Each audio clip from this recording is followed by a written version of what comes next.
네, 오늘 저는 이 말씀을 가지고 시험을 통과하게 하시는 하나님이라고 하는 제목을 가지고 하나님 말씀을 증거하겠습니다. 우리 인생을 비유를 하면 산을 넘는 것과 같습니다. 힘겹게 산을 넘었는데 더 힘든 산이 또 저 멀리 있습니다. 멀리 있는 산이 가까이 오면 그것을 잘 넘어가야 하는 것이 인생이 되는 것입니다. 산이 없고 평탄하면 얼마나 좋을까라고 생각을 하기도 합니다. 그러나 우리에게는 우리가 넘지 못할 산이 있기 때문에 우리 인생이 더 빛나는 인생이 되게 되는 것입니다. 무슨 말입니까? 인간의 인생의 위기는 우리가 하나님을 만나는 기회이며 하나님을 체험하는 시간이 되기 때문에 그렇습니다. 산은 우리가 가진 인생의 문제라고 할 수 있지 않겠습니까? 무슨 말이냐면 인생의 문제는 늘 우리가 가지고 있다고 하는 것입니다. 우리는 우리의 문제를 통해서 우리를 발견하고 또 우리는 그 문제를 통해서 하나님께 더 가까이 갈 수 있는 그 길을 하나님이 열어주신 것입니다. 오늘 저는 본문에서 세 가지로 교훈을 얻고자 합니다. 첫 번째는 고통에서 우리는 하나님의 섭리를 발견해야 하는 것입니다. 하나님 왜 시험을 주십니까? 우리들이 시험을 주시는 그 이유를 우리가 발견해야 하는 것입니다. 민수기 6장 말씀 보게 되면 여호와는 내게 복을 주시고 너를 지키시기를 원하며 라고 했습니다. 하나님은 오매불망 우리에게 복을 주시기를 원하십니다. 그런데 하나님이 그렇게 하지 않으신 이유가 있습니다. 그것은 우리가 하나님께 축복받을 그릇이 되지 못했기 때문에 그렇습니다. 무슨 말이냐면 우리의 삶이 하나님 보실 때에 정결하고 깨끗하지 못한 삶을 살기 때문에 그렇습니다. 예수님 당시의 바리새인을 보게 되면 어떻습니까? 그들은 율법에 정통했습니다. 그들은 율법을 정통했을 뿐만이 아니라 율법도 잘 준수했습니다. 그런데 그들의 마음 어떻습니까? 더러웠습니다. 잔과 대접의 겉은 참 깨끗했습니다. 그런데 그 안에는 뭐가 있었습니까? 탐욕과 방탕으로 가득 찼습니다. 그들의 마음은 노략질하는 이로 가득 찼고 또 속에는 더러운 무덤 같은 냄새로 가득 찼습니다. 그래서 그들은 어떻게 됐습니까? 예수님께 책망을 받게 된 것입니다. 마찬가지입니다. 오늘 우리가 하나님 앞에서 거룩하지 못하고 정결하지 못했을 때에 하나님은 우리들에게 시험을 주셔서 우리가 하나님의 사람으로 구원받은 하나님의 백성으로 살 수 있도록 하나님이 우리를 인도하신다라고 하는 것입니다. 곰보빵이라고 하는 책이 있는데요. 이 책은 이철환이라는 분이 쓰신 책인데 그 책 내용을 보게 되면 자신의 삶의 자서전 같은 그런 내용의 책인데요. 어릴 적부터 참 가난하게 살았습니다. 얼마나 가난하게 살았냐면 9살 때인데요. 우리로 치면은 2학년쯤 됩니까? 초등학교? 근데 그때 자신의 어머님이 남의 집에 식모살이를 할 정도로 가난한 집에서 살았습니다. 이 어머니는 한 달에 한 번만 볼 수 있는 거예요. 그런 극한 어려움 속에서 자랐는데 제가 그 책 읽고 나서 참 감사하더라고요. 왜냐하면 그렇게 가난한 처지와 환경을 저주하거나 자신의 삶을 반항적으로 살지 않고 자신을 깨끗하고 정말 멋있게 살았기 때문에 그렇습니다. 똑같은 환경인데도 전혀 다른 결과를 맺은 사람들이 있습니다. 1990년대에 대한민국을 공포로 몰아넣었던 희대의 살인 집단이 있습니다. 혹시 여러분 기억하십니까? 지존파라는 사람들인데요. 그들에게도 규율이 있었어요. 규율. 어떤 규율이 있었냐면 그들은 돈이 많은 자를 증오한다는 거예요. 그게 규율입니다. 그 당시에 그들은 10억을 모을 때까지 범행을 계속한다는 그런 규율을 정해놓고 실행을 한 거예요. 그들은 그들의 가진 자에 대한 분노와 증오심이 그들을 살인마로 만들었습니다. 어떻게 했습니까? 그래서 비싼 차를 타고 가는 사람을 납치해가지고 돈을 요구하고 심지어 납치하고 사람을 죽일 수 있는 시설을 만들어서 실제로 사람을 죽이기까지 했지 않습니까? 왜 이런 끔찍한 일을 벌였겠습니까? 그들은 돈 많은 사람들에 대한 복수감 때문 아니겠습니까? 그리고 가난이 한이 맺힌 것 때문이 아니겠습니까? 그런데 고목방의 제자는 비록 그렇게 가난하게 살아도 그 경험이 오늘날 자신의 책을 통해서 똑같은 고통받는 사람들에게 위로를 주고 희망을 주고 있다는 것입니다. 그 책을 보게 되면 참 감동적입니다. 왜냐하면 다른 과장된 살을 붙이지 않았기 때문인데요. 진솔한 삶의 채취가 느껴졌습니다. 그래서 그 책을 보게 되면 정말로 고통이 별이 되는구나라는 사실을 제가 깨달았습니다. 고통이 뭡니까? 영어로 스카 아닙니까? 스카가 스타가 된 거예요. 별이 된 거예요. 하나님은 때로 우리들에게 고통을 주셔서 우리들을 단련시킵니다. 왜 단련시킵니까? 우리는 가만히 내버려 두면 자꾸만 어긋난 길로 가기 때문에 그렇습니다. 하나님이 원하신 길이 아닙니다. 하나님이 원하지 않는 그 길을 자꾸만 더 좋아하는 거예요. 더 가고 싶어 하는 거예요. 그래서 하나님은 그 길을 막으시기 위해서 하나님은 시험도 고통도 허락하시는 것입니다. 10절 말씀 보게 되면 주께서 우리를 시험하시되 우리를 단련하시기를 은을 단련함 같이 하셨으며 라고 했습니다. 그 이스라엘 백성들의 역사를 가만 보게 되면 수많은 하나님이 그들에게 왜 시험을 주셨습니까? 그들은 그 시험을 통해서 자신의 죄성, 자기를 깨닫게 하기 위해서 그들에게 시험을 주신 것입니다. 그러니까 우리가 당하는 시험을 배후에는 뭐가 있습니까? 하나님의 섭리가 숨겨져 있다는 것입니다. 하나님 왜 하나님의 백성들에게 시험을 주십니까? 그것은 신앙의 불순물을 제거하기 위함이기 때문에 그렇습니다. 본문에서도 은을 단련함 같이 시험하신다라고 말씀하고 있습니다. 은광석의 오랜 재련 기간을 통해서 깨끗하고 순수한 은이 되는 것처럼 하나님께서 여러 모양으로 성도들에게 시험하셔서 하나님의 뜻에 합당하도록 하나님 말씀에 합당한 성도로 만들기 위해서 하나님이 시험을 허락하시는 것입니다.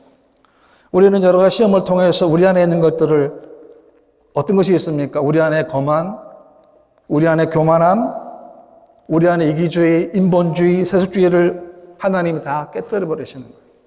그리고 오로지 하나님 한 분만 바라볼 수 있도록 하기 위하여 우리들에게 하나님이 시험을 허락해 주시는 것입니다. 그러므로 우리가 이것이 하나님 주신 시험이라는 사실을 알았을 때는 어떻게 되겠습니까? 우리는 날마다 나 자신을 하나님 말씀 앞에 올바르게 서야 하는 것입니다. 우리는 시험을 통하여 하나님의 기쁘신 뜻을 우리가 깨닫게 되고 발견하게 되는 것입니다. 이 지구상에 수많은 수십억의 사람들 살고 있는데 그 중에 우리를 하나님의 자녀로 삼으셔서 우리가 때로 잘못된 길을 걸어갈 때 그 길을 막으시고 시험을 주셔서 그 길을 통해서 하나님을 다시금 바라보게 하시는 얼마나 놀라운 은혜의 시간이고 은혜의 순간인 것입니다. 그러면 우리들은 시험을 받을 때에 이런 생각을 해야 합니다. 하나님이 정녕 나를 사랑하시는구나. 정말로 나를 사랑하시는구나 사실을 우리가 깨달아야 한다는 것입니다. 왜 그럴까요? 그 순간에는 하나님과 너무나 멀어져 있기 때문에 그 간격을 하나님이 시험을 통해서 다시금 붙이게 하기 위한 것입니다. 야고보 1장 말씀 보게 되면 시험을 참는 자가 복이 있나니 이는 시련을 견뎌낸 자가 주께서 자기를 사랑하는 자들에게 약속하신 생명의 면류관을 얻을 것이기 때문이라 라고 했습니다. 시험은 어떻게 됩니까? 시험은 참아야 합니다. 시험을 이기는 비결은 다른 것이 아닙니다. 그 시험을 참고 인내하는 것입니다. 어떻게 참을 수 있습니까? 이 시험의 뒤에, 이 시련의 뒤에 뭐가 있다는 것입니까? 하나님의 약속의 멸관이 있음을 믿기 때문에 그것을 참고 시험을 우리가 견디어 내어야 하는 것입니다. 그래서 포사이드는 이런 말을 했는데요. 고통이 없도록 기도하기보다는 고통의 의미를 발견하도록 기도하는 것이 더 중요한 일이다라는 말을 했습니다. 그렇습니다. 우리가 고통의 의미, 시험의 의미, 시련의 의미를 발견하게 되면 그 시험은, 그 고통은 더 이상 고통이 아니라 하나님의 축복이 되는 것입니다. 그 다음에 두 번째는 고난을 통과하고 온전한 예배자로 쓸 수 있다는 것입니다. 11절 말씀 보게 되면 우리를 끌어 그물에 걸리게 하시며 어려운 짐을 우리 허리에 메어 두셨으며 라고 했습니다. 거물에 걸렸다는 것이죠. 무슨 말입니까? 아무것도 할 수 없는 상황이라는 것이죠. 다시 말하면 자유가 없는 속박의 상태를 말하는 것입니다. 마치 물고기가 그물에 걸리게 되면 어떻게 됩니까? 이제는 죽을 수밖에 없지 않습니까? 또 하나는 어려운 짐이라고 했는데 이스라엘 백성들이 애굽에서 광야에서 수많은 고통을 다 겪지 않았습니까? 다 그런 것을 하나님께서 이렇게 말씀해 주셨습니다. 또 12절 말씀 보게 되면 사람들이 우리 머리를 타고 가게 하셨나이다. 우리가 불가물에 통과하였더니 주께서 우리를 끌어내사 풍부한 곳에 들이셨나이다 라고 했습니다. 사람들이 이스라엘 머리를 타게 하셨다는 말은 어떤 의미가 있겠습니까? 이스라엘 백성들이 전쟁에서 패하게 되고 그것 때문에 땅에 엎드려지고 그 위에 원수들의 말이 짓밟고 지나게 되는 것과 같은 혹독한 고통과 수치를 당하게 됨을 말씀하는 것입니다. 그리고 그들은 불과 물을 통과했다라고 성경은 말씀합니다. 그러니까 수많은 고통, 수많은 시련, 수많은 어려움들을 그들이 어떻게 했다는 겁니까? 통과했다는 거예요. 어떻게 해요? 하나님이 통과하게 해 주신 거예요. 우리가 한국 갔다 올 때마다 공항에서 검사 받을 때마다 마음이 항상 좀 마음이 긴장되지 않습니까? 똑같습니다. 하나님이 통과하게 하신 거예요. 하나님이 통과하게 하신 거예요. 그 수많은 어려움들이 많았지만 우리가 지금 겪고 있는 이 팬데믹 상황도 마찬가지입니다. 하나님이 통과하게 될 줄 믿으시기를 바랍니다. 우리는 깨달아야 합니다. 이 시간에 왜 이런 고통이 있는가? 왜 이런 오랜 시간 동안의 고통이 있는가를 깨달아야 한다는 것입니다. 그래야 이 팬데믹을 통해서 왜 이 팬데믹을 하나 주셨는가를 우리가 알게 되는 것입니다. 하나님 이런 고통과 연단을 통해서 어떻게 하십니까? 이스라엘 백성들을 어디로 인도하십니까? 풍부한 곳으로. 그동안 압제를 당했습니다. 극심한 고통을 당했었는데 이제는 하나님께서는 먹을 것이 풍부한 곳, 마실 것이 풍부한 곳, 그리고 사람들이 안심하고 살 수 있는 곳으로 하나님이 그들을 인도하신다고 말씀하고 있는 것입니다. 우리도 마찬가지입니다. 우리도 우리를 향하신 하나님의 계획이 분명히 있는 줄 믿으시기를 바랍니다. 우리가 매일매일마다 하나님께 그 말씀에 순복하고 청정함으로 말미암아 내가 가고 싶은 곳이 아닙니다. 하나님이 우리를 위해서 준비해 놓으신 그곳으로 우리가 인도를 받을 수 있는 그런 믿음의 삶 되시기를 바랍니다. 그러면 고난을 통과하고 어떤 모습으로 변화됩니까? 그것은 참된 예배자로 변화되는 것입니다. 15절 말씀 보게 되면 내가 순양의 향기와 함께 살찐 것으로 주께 번제를 드리며 숫소와 염소를 드리리이다 라고 했습니다. 순양의 향기라고 하는 것은 무엇을 말하냐면 순양을 잡아서 제단 위에서 태울 때 나는 연기와 냄새를 말하는 것입니다. 이 제물의 향기는 곧 드리는 자의 마음과 뜻과 정성을 다해서 하나님께 제사, 번제를 드리는 것을 의미하는 것입니다. 뿐만 아니라 살찐 것으로 드린다 했는데 이것은 뭡니까? 가장 좋은 것으로 잡아서 하나님께 번제를 드리겠다는 신앙의 고백인 것입니다. 그러니까 예배는 뭡니까? 이 예배는 우리가 드리는 마음과 우리가 드리는 정성이 반드시 들어가야만 예배가 된다라고 하는 것입니다. 그러니까 예배는 우리가 진짜로 고난을 통과한 다음에 진정한 예배자가 될 수 있다는 거예요. 왜 그렇습니까? 하나님과 올바른 관계를 회복되기 때문에 그렇습니다. 예배는 뭡니까? 예배는 우주의 창조주 되시는 하나님과 죄인인 우리가 만나는 시간인 것입니다. 우리는 예배를 통해서 한 주간의 삶을 회개하는 것입니다. 말씀을 통해서 우리가 한 주간 동안에 우리 마음속에 숨어있는 정욕들을 비우는 시간이에요. 세상의 욕심으로 살아왔던 모든 것들을 버리는 시간이 바로 이 예배 시간이라고 하는 것입니다. 왜 그렇습니까? 하나님은 우리의 모든 것들을 다 아시기 때문에 그렇습니다. 우리는 한 주는 어떻게 살아오셨습니까? 하나님 안에서 참 기쁨을 누리고 살아왔습니까? 아니면 정반대로 세상 기쁨을 구하며 살아왔습니까? 만약 세상 기쁨을 추구하며 살아왔다면 그것을 비우는 시간이 바로 예배 시간이라고 하는 것입니다. 비워야 합니다. 그리고 하나님 말씀으로 채워야 합니다. 하나님의 약속으로 채워야 하는 것입니다. 마가복음 2장에 보게 되면 이런 말씀이 있습니다.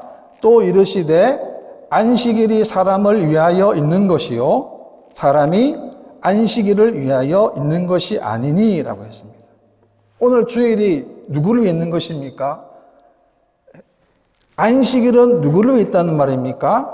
안식일은 우리를 위해서, 사람을 위해서 하나님이 주신 것입니다. 주일은 구원받은 성도들을 위해서 주신 하나님의 정말 귀한 선물이라고 하는 것입니다.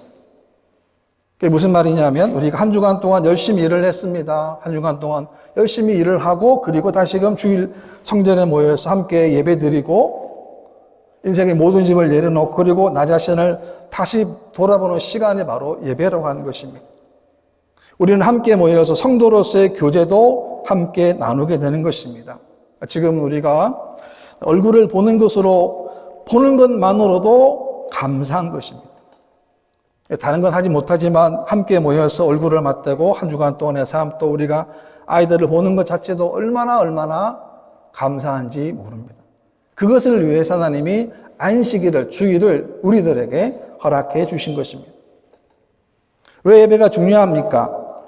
인생의 초점이 자꾸만 흔들리기 때문이에요.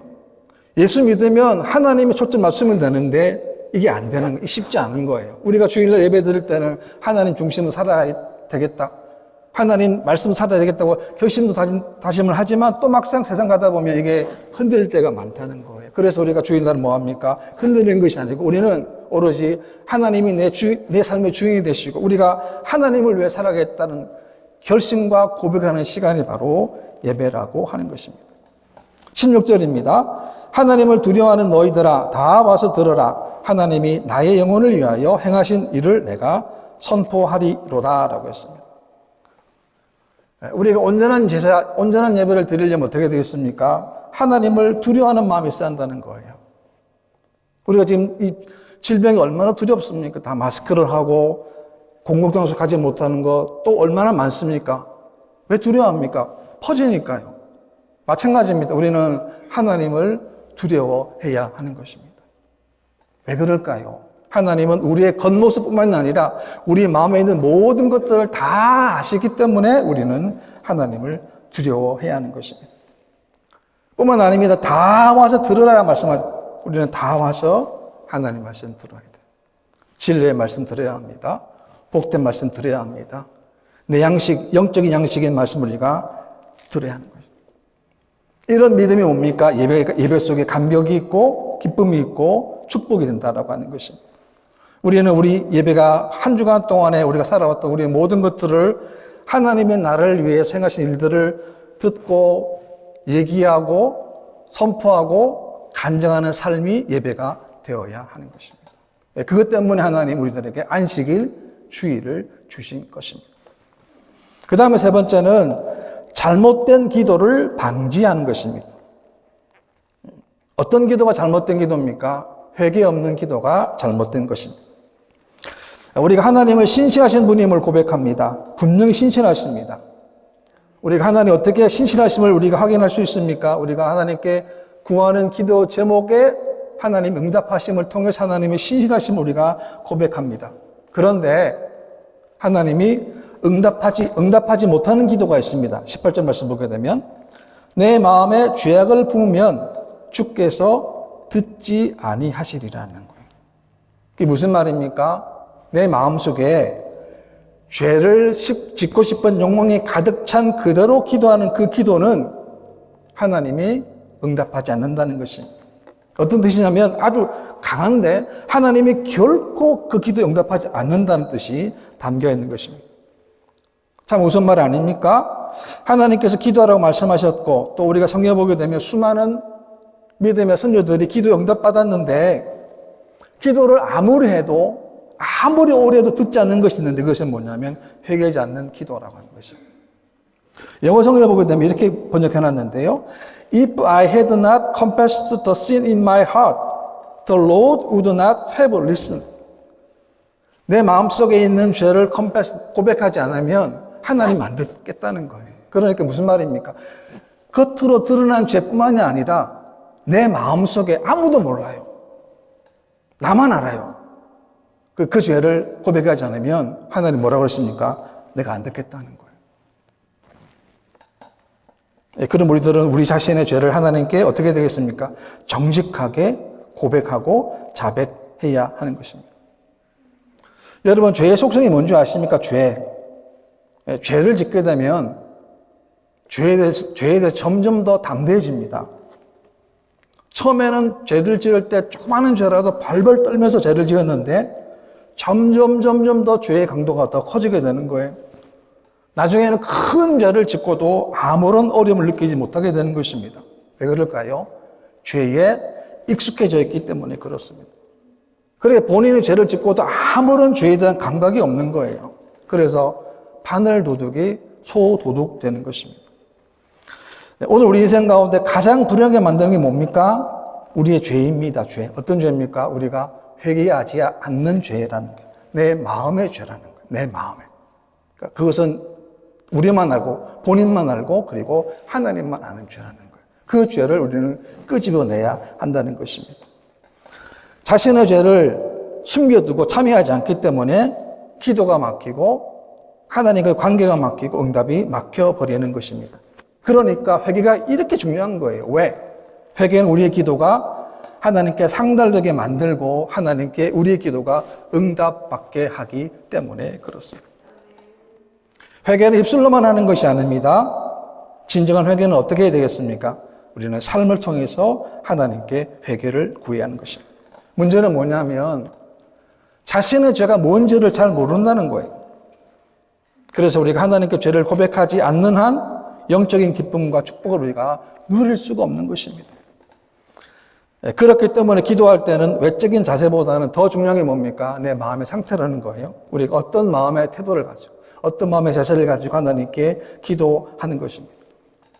왜냐하면 죄라고 하는 부분은 되게 은밀하게 짓기 때문에 그렇습니다. 다른 사람들이 모르게 은밀하게 짓기 때문에 그렇습니다. 그래서 다른 사람을 속일 수 있어요. 근데 하나님은 속일 수가 없는 거예요. 하나님이 바로 그 부분을 세심하게 보시기 때문에 그렇습니다. 하나님은 우리 안에 숨겨진 죄나 불신앙을 어떤 환경이나 어떤 사람을 통해서 드러내시는 거예요. 얼마나 비참한지 모릅니다. 그래서 우리가 우리의 죄는 대충 얼버무리지 말아야 합니다. 거짓말하지 말아야 합니다. 그리고 하나님께 진실하게 토설해야 하는 것입니다. 탕자의 비유를 보십시오. 탕자가 아버지로부터 분깃을 받아가지고 먼 나라로 갔습니다. 허랑방탕 생활을 했습니다. 그리고는 부모님부터 받았던 분깃을 다 낭비해버립니다. 이제는 아무것도 없습니다. 가진 것도 많고 넉넉할 때는 아버지도 필요하지 않았습니다. 생각도 안 들었는데 막상 다 잃고 나니까 비로소 아버지가 생각이 난 것입니다. 탕자가 사는 길은 한 가지밖에 없습니다. 그것이 뭡니까? 그것은 아버지께로 돌아가는 것입니다. 탕자의 고백 보십시오. 내가 하늘과 아버지께 죄를 지었사오니 라고 고백했습니다. 탕자는 자신의 잘못을 변명하지 않았습니다. 자신의 죄를 합리화하지도 않았습니다. 누구 탓을 하지도 않았습니다. 그렇습니다. 우리가 사는 길 바로 이런 탕자의 마음으로 하나님께 돌아오는 것입니다. 하나님을 가까이 한 것이 왜 우리에게 복이 됩니까? 그것은 우리의 죄가 더 잘 보이기 때문에 그렇습니다. 우리가 지금 생각해 보면서 혹시 하나님과 우리와의 관계에서 그 가로막혀 있는 죄는 없는지 우리가 확인을 해야 합니다. 왜 그럴까요? 그 죄 때문에 우리의 기도가 응답이 되지 않기 때문에 그렇습니다. 시편 32편을 보게 되면 다윗의 고백인데요. 내가 입을 열지 아니할 때에 종일 신음함으로 내 뼈가 쇠하였도다라고 고백했습니다. 그게 무슨 말이냐면 다윗이 오랫동안 숨겨놓은 자신의 죄 때문에 양심의 가책을 받았는데 그가 내 뼈가 쇠할 정도의 그런 양심의 고통과 가책을 받고 있다는 다윗의 고백인 거예요. 그러니까 다윗이 하나님께 마음에 들었다는 말이 이런 거 아닙니까? 자기의 죄를 이렇게 절절하게 애통하는 마음으로 그렇게 고백합니다. 다윗이 고백하는데요. 허물의 사함을 받고 자신의 죄가 가려진 자는 복이 있도다라는 거예요. 왜? 내 죄를 아니까. 그 내 죄를 토설할 때 하나님 그 죄를 하나님이 사해 주심을 알기 때문에 다윗 고백합니다. 허물의 사함을 받고 자신의 죄가 가려진 자는 복이 있도다라고 했습니다. 뭘 말합니까? 회개하는 자에 부어주시는 하나님의 놀라운 축복을 말씀하는 것입니다. 그렇습니다. 우리의 기도에 가장 먼저 전제는 뭐냐? 회개라는 거예요. 회개. 어떤 회개입니까? 겉으로 드러난 죄가 아니고, 물론 그것도 당연히 회개해야 되겠지만, 그러나 정말 중요한 거, 내 마음속에 있는 인간의 온갖 정말 쓰레기 같은 이 마음을 하나님께 도전하는 거예요. 뱉어내는 거예요. 왜? 뱉어내야 됩니다. 하나님, 내 마음속에 이런 악한 것들, 악한 생각, 온갖 세상의 생각들을 하나님 다 용서해 주시고, 날마다 정결한 마음으로, 깨끗한 마음으로 하나님 도와주셔서 우리가 남은 생애 동안 하나님과 함께 그 축복된 삶을 다 누릴 수 있는 믿음의 삶이 되도록 날마다 기도하시기를 바랍니다. 인생을 살다 보니까 풍랑이 있고 광야가 있습니다. 지금 풍랑을 만났는데요. 우리는 내 힘으로 아무래도 안 됩니다. 과학으로도 기술로도 해결할 수가 없습니다. 오로지 하나님께만 답이 있는 거예요. 하나님께만. 그래서 불같은 시험이 온다 할지라도 우리는 그 순간에 어떻게 되겠습니까? 하나님의 섭리와 하나님의 의도를 깨닫도록 노력해야 하는 것입니다. 그게 무슨 말이냐면 우리가 당하는 시련의 뒤에는 놀라운 하나님의 축복이 숨겨져 있기 때문에 그렇습니다. 시험을 통과한 자만이 진짜 하나님 원하시는 참된 예배자의 거듭난 모습으로 하나님께 예배를 드리게 되는 거예요. 그러니까 모든 일이 다 감사한 거예요. 모든 일에, 에브리싱 모든 상황 가운데 하나님 감사가 됩니다. 왜? 그 하나님이 나를 도와주시고 그 하나님이 나에게 모든 시련들을 통과하게 하시기 때문에 그렇습니다. 인생은 하나님 중심으로 살아가야 합니다. 그리고 하나님 중심으로 문제를 풀어가야 하는 것입니다. 오늘 마찬가지입니다. 우리가 점점 하나님과 멀어지고 있습니다. 왜 그렇습니까? 죄 때문에. 우리는 하나님과 더 가까워질 수 있는, 그래서 날마다 우리가 회개함으로 말미암아 다시금 잃어버렸던 그런 하나님의 축복을 다시금 누릴 수 있는 저와 여러분 되시기를 주님의 이름으로 축원합니다.